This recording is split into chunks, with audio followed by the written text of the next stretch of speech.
പാലക്കാട് അട്ടപ്പാടി കടമ്പാറയിൽ കാട്ടാന ആക്രമണത്തിൽ ഒരാൾക്ക് പരിക്കുന്ന വാർത്തയോടി വരുന്നുണ്ട്. കടമ്പാറ സ്വദേശി ബാബുവിനെയാണ് ഇന്ന് പുലർച്ചെ കാട്ടാന ആക്രമിച്ചത്. ഷാരിഖ് നവാസാണ് പാലക്കാട് നിന്ന് വിവരങ്ങൾ അയച്ചു വരുന്നത്. Shariq, good morning again. എന്താണ് അവിടെ സംഭവിച്ചത്?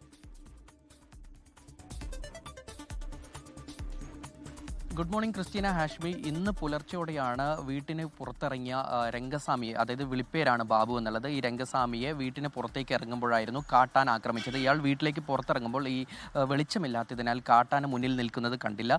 അപ്പോഴാണ് ഈ കാട്ടാന ഇയാളെ തട്ടിയെറിയുന്നത്. ഇയാൾക്ക് വാരിയലിന് പരിക്കേറ്റിട്ടുണ്ട് എന്നാണ് നമുക്ക് പ്രാഥമികമായി ലഭിക്കുന്ന വിവരം. ഇയാളിപ്പോൾ കോട്ടത്തറ സർക്കാർ ആശുപത്രിയിൽ ചികിത്സയിൽ തുടരുകയാണ്.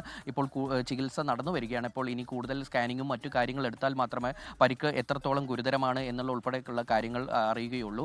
ഇന്ന് പുലർച്ചെയോടെയാണ് വീട്ടിലേക്ക്, അതായത് തെക്കേ കടമ്പാറയിൽ ഇയാൾ വീട്ടിൻ്റെ മുറ്റത്തേക്ക് ഇറങ്ങിയപ്പോഴാണ് ആന അവിടെ നിൽക്കുന്നുണ്ടായിരുന്നത്. ഇയാൾ ഈ വെളിച്ചക്കുറവ് കൊണ്ട് ആന നിൽക്കുന്നത് കണ്ടില്ല. ആന ഇയാളെ എടുത്തെറിയുകയായിരുന്നു. വീണതിൻ്റെ ആഘാതത്തിൽ വാരിയലിന് ഗുരുതരമായി പരിക്കേറ്റിട്ടുണ്ട്. ഇനി മറ്റു പരിക്കുകൾ എന്തെങ്കിലും ഉണ്ടോ എന്നുള്ളത് ഡോക്ടർമാർ പരിശോധിച്ചു വരികയാണ്.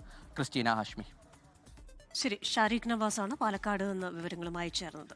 ലോകത്തെവിടെയായാലും ഏത് സമയത്തും 24 വാർത്തകളും ഓഗ്മെന്റഡ് റിയാലിറ്റി പാക്കേജുകളും എക്സ്പ്ലെയിനറുകളും വിശദമായി കാണാൻ ഞങ്ങളുടെ യൂട്യൂബ് ചാനൽ നിങ്ങൾക്ക് സബ്സ്ക്രൈബ് ചെയ്യാം.